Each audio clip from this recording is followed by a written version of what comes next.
Hello everyone, welcome to my channel Code Quest. Today we will learn tokens in Python. Tokens are basically the building blocks that are required while developing any Python program. So one of the token is your identifier. Identifier is a name that is used in Python, and the name can be name of a class, name of a function, name of a module, or name of a variable. But while we use a name or identifier, we must be following certain guidelines or certain rules. To start with, the very first rule says that you are allowed to use only the characters like alphabets, digits, and underscore. Apart from these three characters, no other character is allowed to be treated as an identifier. So you can see here in the example, this amount is absolutely valid because I am using all the characters or alphabet symbols. But here in the second way identifier, I am trying to use a special character dollar which is not in the list. So hence this is considered to be invalid. So see here, let's say I'm taking amount equal to 10. So this is absolutely fine. But if I'm taking amount with a dollar in between equal to some value, I'm getting a syntax error. But if I'm taking underscore,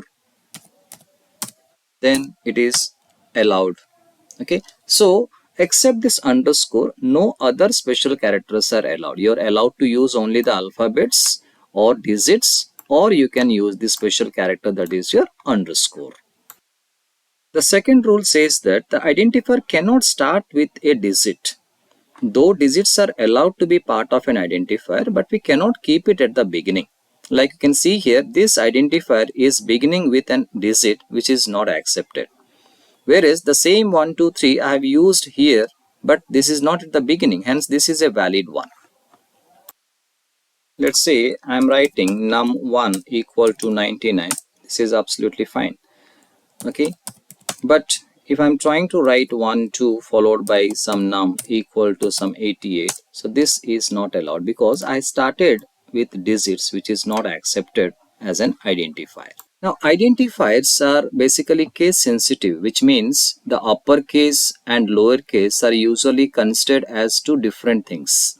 Like here you can observe this total and this total are different because they are different in their characters or the alphabets. Here all in uppercase, here all in lowercase. Hence these two, though the spelling or the sequence of alphabets are same, but the alphabet itself is different because one of them is lowercase, other one is your uppercase.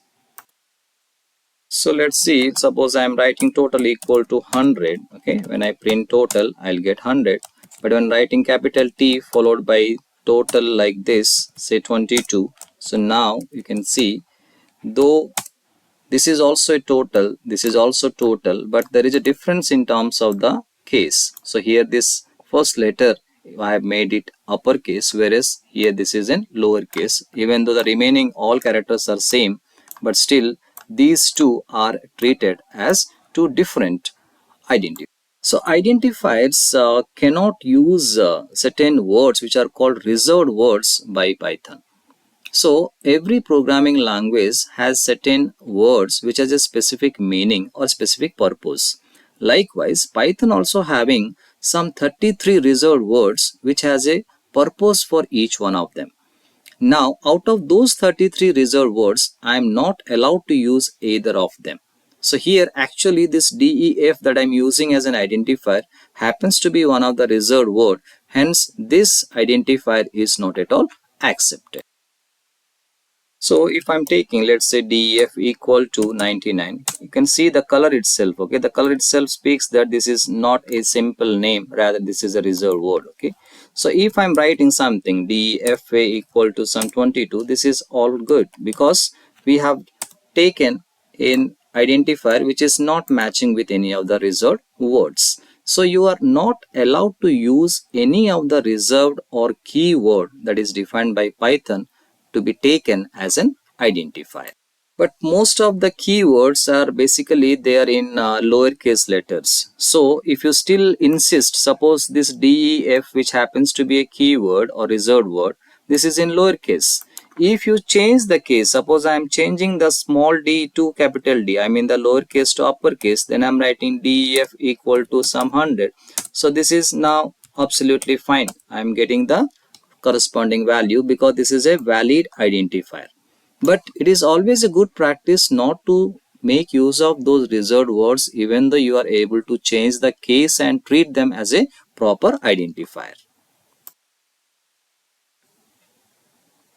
Now, the last rule says there is no limit for the length. Suppose you want to take a identifier which is of 10 characters long or maybe 100 characters long. There is no limit as such.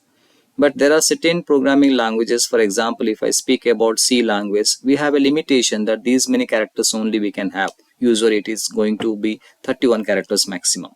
So it is recommended you not to use the very lengthy identifier, because when you use lengthy identifiers, you might be utilizing those identifiers time and again in your program, and that will create a lot of problem because you have to specify the entire sequence of character, which is a very lengthy one.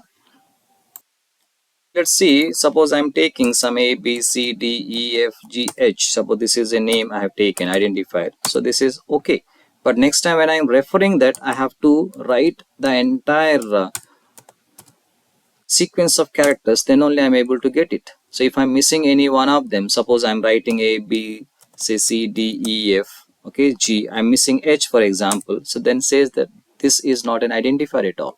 Okay, so we should always avoid using the lengthy names, and one thing we should always take care that whatever identifiers we take, that should have certain meaning. So what do I mean by that meaning is, suppose I'm trying to store name of a student. So if I take X and there I'm going to store some name, so this is absolutely fine. I'm going to get the name. But X, it does not speak about that it is going to carry a name. But if I can take something name equal to, let's say, some Jack. So now this name identifier, one can guess that yes, this identifier may be representing name of a particular person.